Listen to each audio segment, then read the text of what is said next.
ગાડું. આજકાલના બાળકો માટે આ શબ્દ બહુ નવો છે. શહેરી બાળકોને તો ખબર જ નથી કે ગાડું એટલે શું. પણ વર્ષો પહેલા ગામડાનો એક જમાનો હતો. મદમસ્તક ઠાઠ તો રોવા બને રૂતબા પણ કેમ ન હોય? કારણ કે આપણી પાસે કોઈ આધુનિક વાહનો હતા જ નહીં. એક ગામમાંથી બીજા ગામમાં જવું હોય, ખેતરે જવું હોય, કોઈની જાન લઈ જવી હોય કે કંઈ પણ કામ હોય તો સૌથી વધુ ગાડાનો જ ઉપયોગ થતો.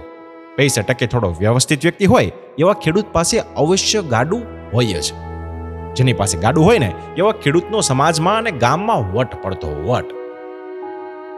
જ્યારે ગાડામાં કોઈની જાન લઈ જવાની હોય ત્યારે ગાડાને અને બળદોને શણગારવામાં પણ આવતા. ગાડા પર ઊનથી ભરેલું આભલા જડિત તોરણા લગાવવામાં આવતા. ઠેર ઠેર નાની નાની ઘંટડીઓ લગાવવામાં આવતી. ગાડું આમ ટનાટન થઈ જતું. બળદોને ગળે ઘૂઘરમાળ અને પીઠ પર થ્રેડ વર્કથી સજ્જામ શાલ નાખવામાં આવતી અને વરરાજા અને બાકીના બધાય જાનૈયા સાંસ્કૃતિક પોશાકમાં તૈયાર જ હોય. એકદમ આમ રજવાડી લુક, કશુંય ન ઘટે. ગાડાને જ્યારે તૈયાર કરવામાં આવતું ને ત્યારે ફરારી BMW ઓડી કરતા પણ ગાડું આમ 1000 ગણું સારું લાગતું ખરેખર. અને ગાડું નીલગિરી, દાતણીયો બાવળ, લીમડો, સાગ વગેરે વૃક્ષોના લાકડામાંથી બનાવવામાં આવતું. સાગમાંથી બનેલું ગાડું સૌથી વધુ ટકાઉ અને મજબૂત બનતું અને ગામના સૌથી ધનવાન અથવા મુખીના ઘરે જ આ સાગમાંથી બનેલું ગાડું જોવા મળતું. બાકી આમ બધા જ નોર્મલ વૃક્ષોના લાકડામાંથી પોતાનું કામ રેડવી દેવા માટે ગાડું બનાવી લેતા. અને મોટા ભાગે ગામનો સુથાર જ ગાડાઓ બનાવતો અને ગાડા ઘડવા એ પણ એક કળા હતી. ગાડા ઘડવા એ જેવા તેવાનું કામ નહોતું. ગાડા ઘડતા સુથારીને મહિનો કે એથી વધુ પણ સમય લાગી જતો. ગાડામાં ત્રાંબા પિત્તળના ફૂલો ચોંટાડવામાં આવતા. આર્થિક રીતે સદ્ધર હોય તેવા વ્યક્તિના ગાડામાં ખીલીઓ પણ લોખંડની નહીં, એ પણ પિત્તળની હોય.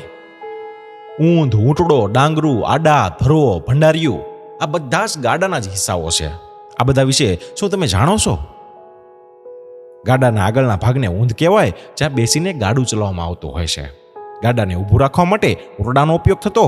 એટલે કે ઊંટડો એટલે એક પ્રકારની ઘોડી જ. અત્યારે આપણે આપણા બાઇકમાં કેવી ઘોડી લગાવીએ છીએ એમ, સમજાણું?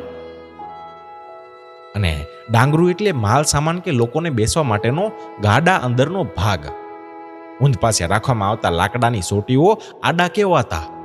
ધરો એટલે ગાડાના પૈડાઓમાં લગાવવામાં આવતી લોખંડ અથવા તો લાકડાની લાંબી પાઇપ.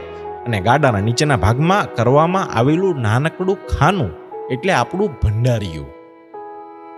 ખેડૂતો ભંડારીયામાં ભાત અથવા તો નાની મોટી કિંમતી વસ્તુઓ મૂકતા. આવા તો ગાડાના અનેક અંગો છે અને આવા રોચક અને રસપ્રદ અંગોથી આખું ગાડું આમ ખરેખર શોભતું. ગ્રામ્ય જીવનમાં ગાડાનું એક ભિન્ન સ્થાન હતું. આજે જે ગ્રામ્ય જીવનમાં પ્રગતિ આવી છે ને એની પાછળ ગાડાનો રોલ ખૂબ જ મહત્વનો રહ્યો છે. આજે આધુનિક વાહનો આવતા આપણને ગાડાની કિંમત નથી, પણ એક સમયે ગાડાનો ઠાઠ જબરો હતો.